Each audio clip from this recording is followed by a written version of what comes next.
आज का हमारा प्रश्न है, हिंदी उपन्यास क्या है, उसका स्वरूप कैसा होता है और उसके विकास की चर्चा करेंगे। ठीक है, तो उपन्यास में अर्थ होता है उप जोड़ न्यास। उप का अर्थ है सामने या समीप, न्यास का अर्थ है धरोहर और रखना। उपन्यास का जन्म पश्चिम में हुआ। उपन्यास वह आधुनिक गद्य विद्या है जो यथार्थ को बहुत सहजता से उभारती है। उपन्यास की कथा काल्पनिक होती है, लेकिन वह जीवन के यथार्थ की ही कथा होती है। उसके पात्र जीवंत और यथार्थ होते हैं। घटनाएं हमारे जीवन के बीच की होती हैं और उनमें एक तार्किक संगति होती है, अर्थात किसी घटना के घटित होने के कारण एक दूसरे से जुड़े होते हैं। उपन्यास के बारे में प्रेमचंद ने कहा है, मैं उपन्यास को मानव जीवन का चित्र मात्र समझता हूँ। मानव जीवन पर प्रकाश डालना और उसके रहस्य को खोजना ही उपन्यास के मूल तत्व हैं।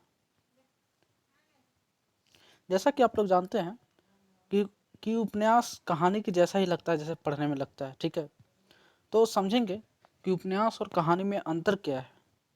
तो उपन्यास बड़ा होता है कहानी के मुकाबले, कहानी छोटा होता है उपन्यास की तुलना में। ठीक है, उपन्यास में जीवन का व्यापक चित्रण किया जा सकता है, मतलब कि उपन्यास में बहुत बढ़ा चढ़ा कर उसके जीवन के बारे में लिखा जा सकता है। ठीक है, कहानी में जीवन के व्यापक चित्रण की गुंजाइश नहीं रहती है। उपन्यासकार संपूर्ण जीवन को आधार बनाता है। ठीक है, कहानीकार जीवन के किसी एक खंड को, घटना या एक अनुभव को ही इस कथा का कहानी बनाता है। उपन्यास जो बनता है वो बहुत सारी चीज़ों से बनता है। उसमें कथा वस्तु होती है, पात्र होता है, परिवेश होते हैं, संरचना शिल्प होते हैं, प्रतिपाद्य होते हैं। ठीक है, तो चलिए हम लोग उपन्यास को बहुत नज़दीक से देखते हैं। ठीक है, उपन्यास में निम्न बातें होती हैं। उसमें किसी घटना का वर्णन रहता है। ठीक है, उसे कथा वस्तु कहते हैं। घटना किसी पात्र या पात्रों से संबंधित होता है, मतलब पात्र या चरित्र चित्रण होगा। घटना का संबंध किसी स्थान और समय से होता है, मतलब देश काल या परिवेश। घटना के वर्णित पात्र आपस में वार्तालाप करते हैं, संवाद और भाषा। प्रत्येक लेखक घटना को अपने ढंग से प्रस्तुत करता है। शैली, रचना करने के पीछे लेखक के सामने कोई ना कोई कारण होता है, मतलब उद्देश्य। हम लोग कथा वस्तु के बारे में जानते हैं कि कथा वस्तु है क्या। उपन्यास में जिस घटना का वर्णन किया जाता है वो कथा वस्तु है। उपन्यास में कथा वस्तु ठोस और श्रृंखलाबद्ध होनी चाहिए। श्रृंखलाबद्ध का तात्पर्य है एक प्रसंग का दूसरे प्रसंग से संबंध, मूल भाव या प्रसंग को विस्तार से वर्णन करने का अवसर उपन्यास में रहता है। दूसरा है चरित्र चित्रण। ठीक है, घटना किसी पात्र या पात्रों से संबंधित होती है। ठीक है, कहानी में पात्रों की संख्या सीमित होती है, लेकिन उपन्यास में ऐसा नहीं होता। पात्रों की संख्या इसमें अधिक तो होती ही है, साथ ही एक से अधिक पात्र महत्वपूर्ण हो सकते हैं। पात्र के चरित्र की छोटी से छोटी विशेषताओं को भी बताया जा सकता है। उपन्यासकार चरित्र चित्रण के लिए कई प्रकार की विधियां अपनाता है। सबसे पहले तो वह पात्र द्वारा किए जाने वाले कार्यों द्वारा उसके चरित्र उजागर करता है। पात्र के मन में जो विचार उठते हैं, जो भावनाएं उभरती हैं, उनसे भी उसका चरित्र स्पष्ट होता है। एक पात्र दूसरे पात्र के बारे में जो कुछ कहता है वह भी पात्र के चरित्र चित्रण में सहायक होता है। कभी कभी लेखक स्वयं भी पात्रों के चरित्र को उजागर करता है। तीसरा है देश काल या परिवेश। ठीक है, ये जो है घटना का संबंध किसी स्थान और समय से होता ही है। ठीक है, परिवेश का अर्थ देश काल, अर्थात उपन्यास में वर्णित घटनाओं का संबंध किस काल, देश और किस स्थान से है। लेखक को उस काल स्थान की जानकारी होनी चाहिए जिस काल और स्थान को वह अपनी रचना में लेता है। यदि लेखक बिना जानकारी के परिवेश का वर्णन करता है तो उससे रचना में अस्वाभाविकता का समावेश हो जाएगा और कथा में बनावटीपन झलकेगा। जैसे यदि लेखक ने ग्रामीण जीवन को रचना का आधार बनाया है तो उसे ग्रामीण जीवन के परिवेश का यथार्थ ज्ञान होना चाहिए। जब तक वह स्वयं उस परिवेश का सूक्ष्मता से अध्ययन नहीं कर लेता और उसकी जानकारी प्राप्त नहीं कर लेता तब तक यथार्थ चित्रण नहीं कर सकता।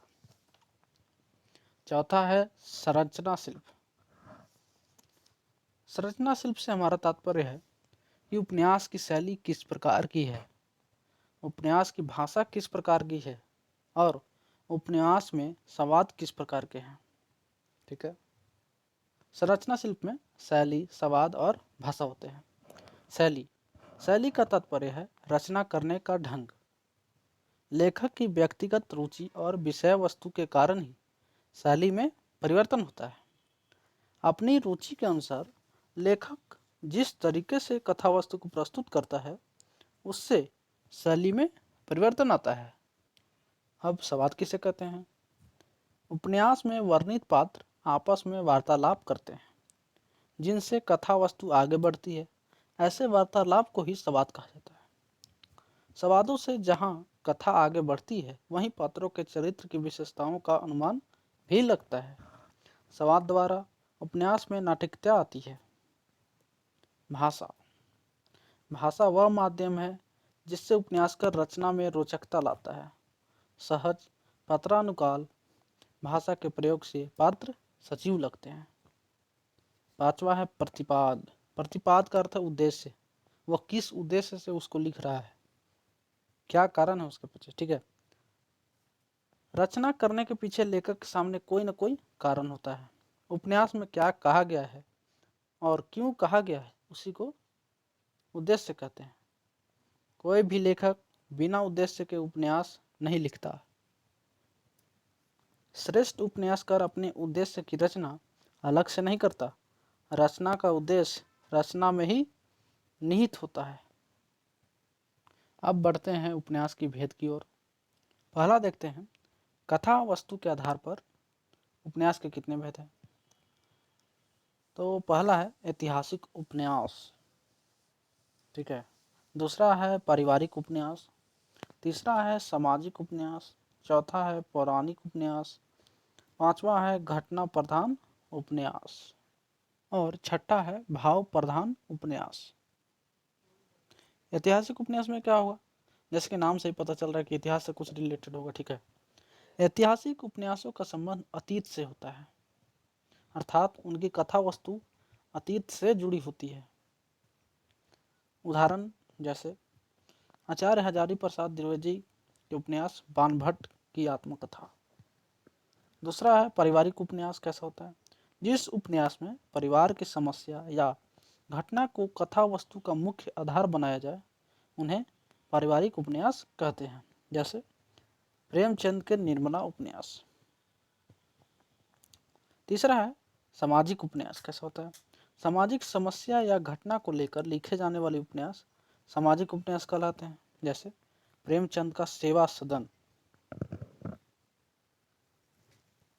चौथा है पौराणिक उपन्यास। जिस उपन्यास में कथा का आधार पौराणिक गाथा हो वह पौराणिक उपन्यास कहलाता है। जैसे हजारी प्रसाद द्विवेदी का उपन्यास अनामदास का पोथा। पांचवा है घटना प्रधान उपन्यास। जिस उपन्यास में घटना की प्रधानता हो वह घटना प्रधान उपन्यास कहलाता है। ऐसे उपन्यासों में कथा की रोचकता घटना के विकास से जुड़ी रहती है। जैसे जासूसी, अय्यारी, तिलिस्मी उपन्यास इसी वर्ग में आते हैं। जैसे देवकी नंदन खत्री की उपन्यास चंद्रकांता और चंद्रकांता संतति। छठा है भाव प्रधान उपन्यास। जिन उपन्यास में भावनात्मक संघर्ष को कथा का आधार बनाया जाता है उसे भाव प्रधान उपन्यास कहते हैं। ऐसे उपन्यासों में पात्रों के मन में उठने वाले भावों का चित्रण किया जाता है। जैसे जैनेन्द्र कुमार के उपन्यास सुनीता। दूसरा है चरित्र चित्रण के आधार पर। जिस उपन्यास में किसी मुख्य चरित्र को केंद्र में रखकर कथा का विकास किया जाता है उसे चरित्र प्रधान उपन्यास कहते हैं। जैसे निर्मला उपन्यास की प्रमुख नारी पात्र है, पूरी कथा उसके जीवन से संबंधित है। तीसरा है परिवेश के आधार पर। प्रत्येक उपन्यास का कोई ना कोई परिवेश होता है, लेकिन जिस उपन्यास में अन्य तत्वों की अपेक्षा परिवेश की प्रधानता होती है उसे परिवेश प्रधान उपन्यास कहते हैं। जैसे फणीश्वर नाथ रेणु का उपन्यास मैला आंचल। चौथा है शैली के आधार पर। आज उपन्यास लिखने की कई शैलियाँ विकसित हो चुकी है। अगर उपन्यास की कथा किसी पात्र के मुख से कहलाई गई है तो उसे आत्मकथात्मक शैली उपन्यास कहते हैं। पात्रों के माध्यम से प्रस्तुत की गई है तो पत्र शैली उपन्यास कहते हैं।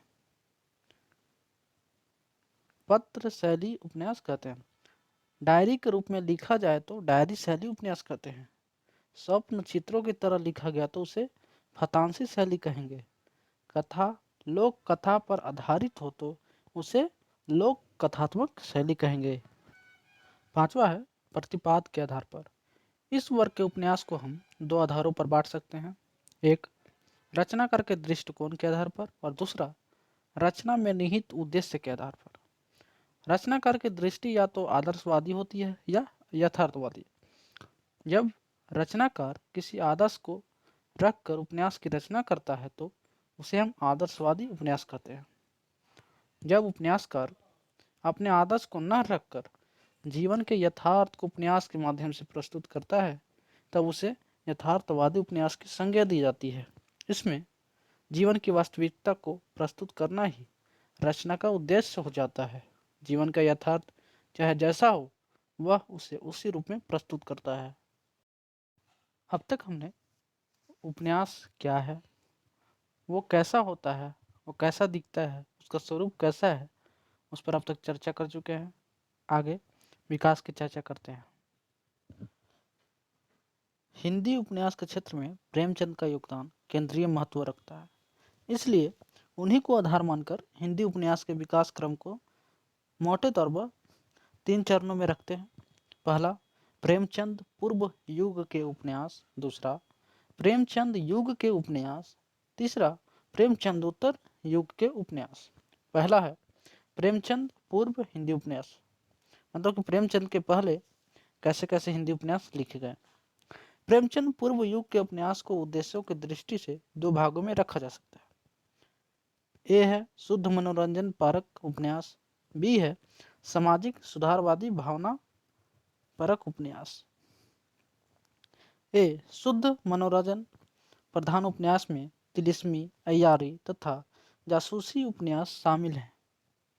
ठीक है। बी है सामाजिक सुधारवादी भावनापरक उपन्यास में उस समय की सामाजिक वास्तविकता का वर्णन करते हुए कोई न कोई समाधान दिया गया है। उपन्यास के माध्यम से लेखक समाज की बुराइयों का चित्रण करता है और उन बुराइयों को दूर करने का उपाय बताता है। अब दूसरा देखते हैं प्रेमचंद युगीन हिंदी उपन्यास। हिंदी उपन्यास के क्षेत्र में प्रेमचंद के आगमन से एक नए युग का सूत्रपात होता है। इस प्रकार के उपन्यासों की शुरुआत प्रेमचंद के सेवा सदन से होती है। इस उपन्यास में समाज की समस्या को स्थान दिया। सामाजिक अत्याचार से पीड़ित नारी समाज और वैश्यावृत्ति की समस्या को कथा का आधार बनाया गया है। प्रेमचंद ने सामाजिक कुरीतियों, राष्ट्रीय भावनाओं, ग्रामीण जीवन की समस्याओं, मजदूर किसान, नेता, उपदेशक, राजा रंग सभी का यथार्थ चित्रण किया है। एक ओर तो उनके उपन्यास में गरीबों, बेबसों, उत्पीड़कों का कारुणिक चित्रण हुआ है, वहीं उनके अंदर छुपी हुई मानवता को भी दर्शाया है। प्रेमचंद के प्रसिद्ध उपन्यास हैं प्रेमा, सेवा सदन, वरदान, प्रेमाश्रम, रंगभूमि, कायाकल्प, निर्मला, गबन, कर्मभूमि, गोदान, मंगलसूत्र, मरणोपरांत प्रकाशित हुई थी। तीसरा है प्रेमचंदोत्तर युग के हिंदी उपन्यास। प्रेमचंद के बाद हिंदी उपन्यास के विकास में गति आई। इसके 2 धाराएं उभर रही थी। पहली धारा में प्रगतिवादी धारा और दूसरी धारा में मानव मन के अंतर्द्वंद्वों के चित्रण पर बल देने वाली धारा, जिसे मनोवैज्ञानिक उपन्यास की धारा कहा गया, उसका विकास हुआ। प्रेमचंद के बाद हिंदी उपन्यास के क्षेत्र में कुछ ऐसे उपन्यासकार आए जिन्होंने मानव मन को ही कथा का मुख्य आधार बनाया। इनमें सामाजिक समस्याओं के स्थान पर व्यक्ति की व्यक्ति पीड़ाओं और मानसिक द्वंद्व को प्रस्तुत किया। अब कुछ उपन्यासकारों के दृष्टिकोण देखते हैं। मानवतावादी दृष्टिकोण के उपन्यासकारों ने अपने उपन्यास में मानवतावादी दृष्टि, इनमें हजारी प्रसाद द्विवेदी, वृंदालाल वर्मा, अमृतलाल नागरी, भगवती चरण वर्मा, आचार्य चतुरसेन शास्त्री आदि का नाम लिया जा सकता है।